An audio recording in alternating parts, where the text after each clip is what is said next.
paranormal means not properly fitting in the scientific picture. And as such, needs to be severely questioned. It is the experience of a vast majority of scientists that scientific findings are not in conflict with each other, and whenever it happens that a conflict seems to be observed, this is usually due to inaccuracies.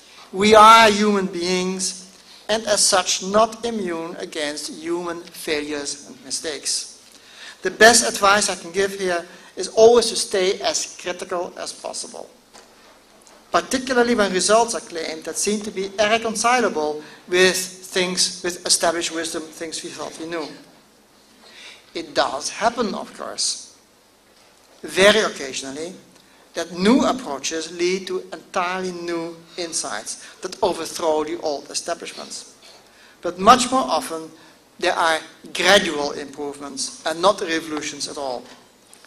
It is important that I spend a few words on pseudoscientists at this occasion, since sadly, developing countries often provide a rich breeding ground for such people. And more remarks about good science and bad science can be found, in fact, on my own web pages. Science cannot do without the highest quality of education. Our society, even that of underprivileged countries, is based on science.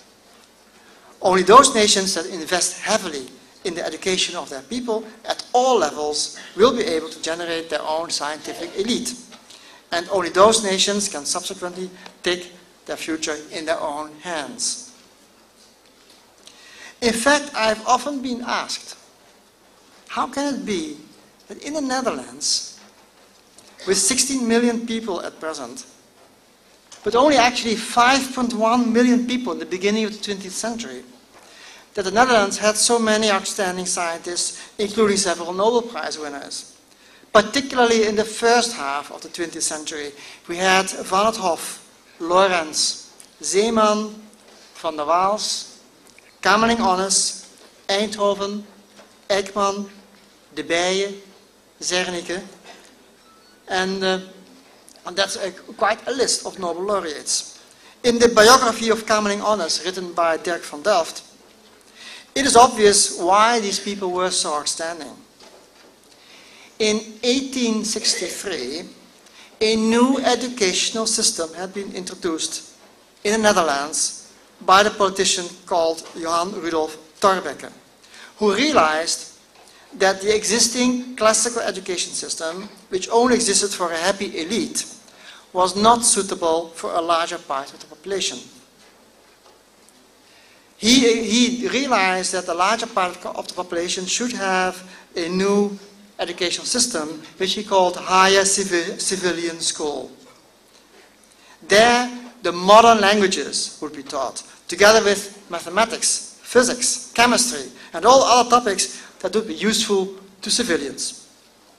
A whole new generation of civilians emerged, and whoever wanted to go into science had a good idea of following this new school system, and where a new generation of scientists was being created, who not only understood their own language, Dutch, but also English, French, and German. Scientists such as Zeeman and Kamerlingh-Onnes could not only read all papers in these languages, but also address the authors of these papers in their own tongue. They also started their research with high skills in mathematics, physics, and chemistry. Thus, it should have been no surprise that excellent scientists emerged from such a background.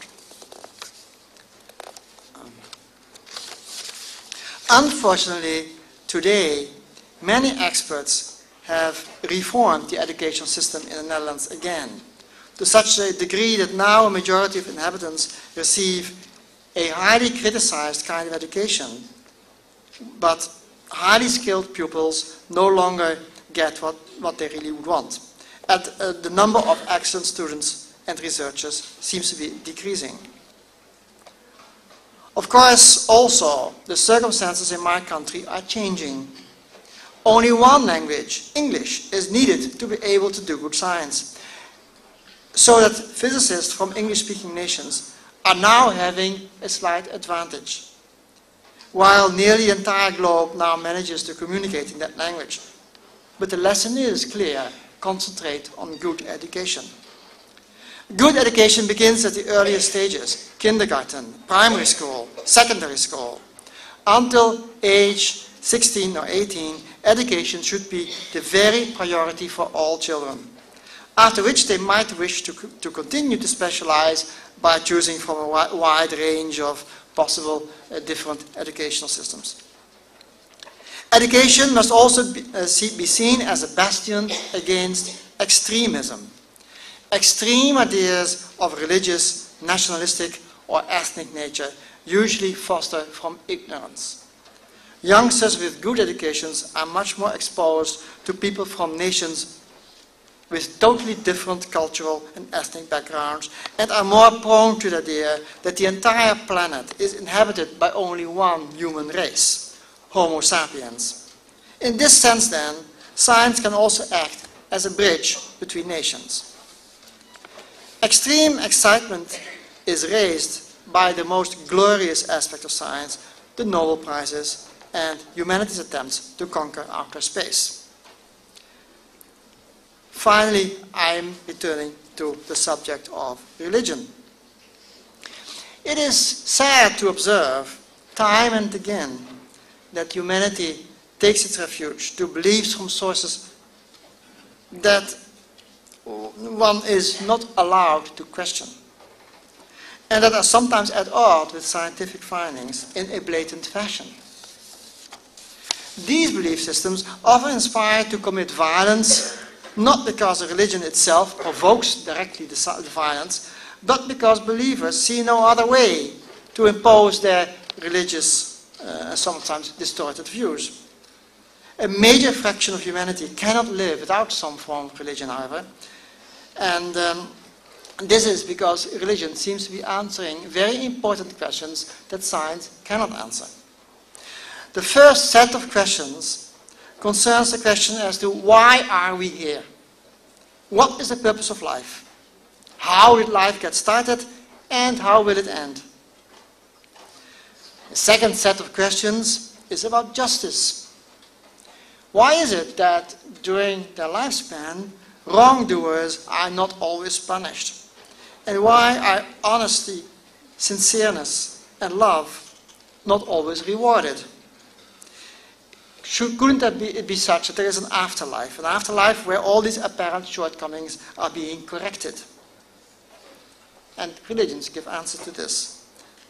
The third set of questions is one of morale. How should we behave? How can we please our Creator so that we can expect a pleasant afterlife after this life? Now, in my opinion, the standard religions do not give the scientifically most credible answers. And there is room for religious feelings, even if you are a scientist. Feelings with which one can address such questions without this time being at odds with any scientific findings. This is very important for a scientist such as me, that we want to understand this world and nevertheless also have a proper place for our religious feelings. And however, reality from a scientific point of view is quite a bit harsher than the pleasant but often incorrect answers given by most religions. The answers given in the old books are wanting, in my opinion, just because these books are written at a time that many scientific facts were simply not yet known.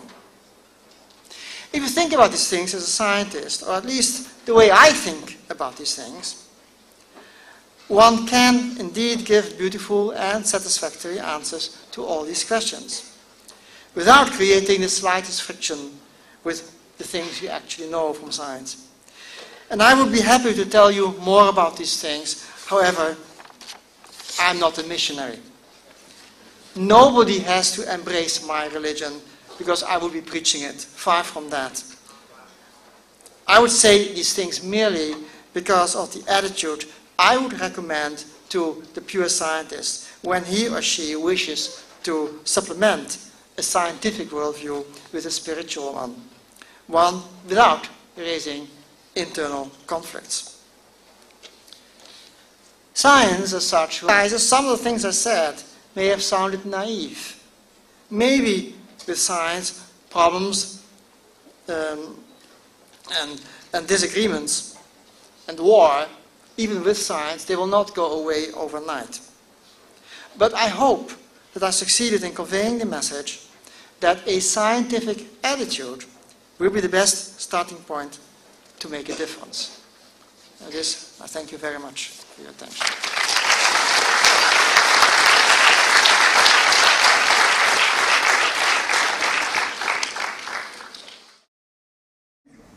My name is Lal, International Association for Peace, not as well known as IPF, but I'd like to work closely with IPF in the future. I was a student of physics in the early 60s at the University of Malaysia. I did not get very far, not having the IQ that you have perhaps.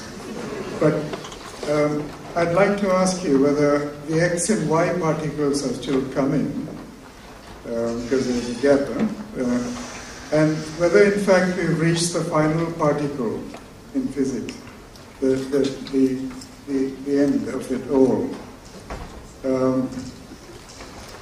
Now, also I want to ask you, if one day in the distant future the whole universe as we know it today will disappear into a black hole.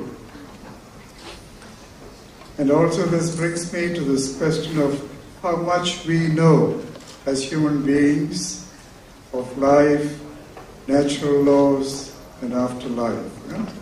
What percentage of total knowledge do we possess at this stage in our civilization? And also, since you're a constitutional expert, I wonder if you could have a look at the Malaysian Constitution. There are a couple of articles in it which is causing us some stress at the moment. Perhaps you could study it and give us your views in the near future. It might help. And for the IPF, I'd like to inform you that we've had in the last month the Global Peace Forum here in Malaysia, and also the International Association of Educators for World Peace here, and this is a fitting continuation. Now, the important point here is that we need to bring all these forces for peace together. I presume under the auspices of the United Nations, and I wonder whether IPF can do it. I cannot. And last point that I want to touch on is that... Your question, please. Yeah, the question is there.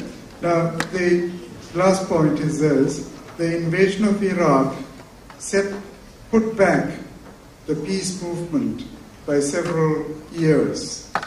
And I hope we can now get back on track. Thank you, that's all. Well, these are about a dozen questions. Your first questions concern science itself, and since I am a theoretical physicist, I'm very much interested in these questions.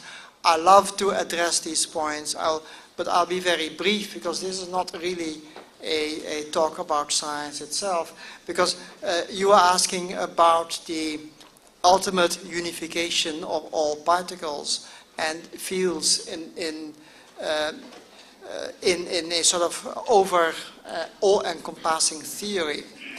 And people were occasionally thinking about these things in the 60s, but this subject became much closer after, in fact, we started to understand much better how the subatomic particles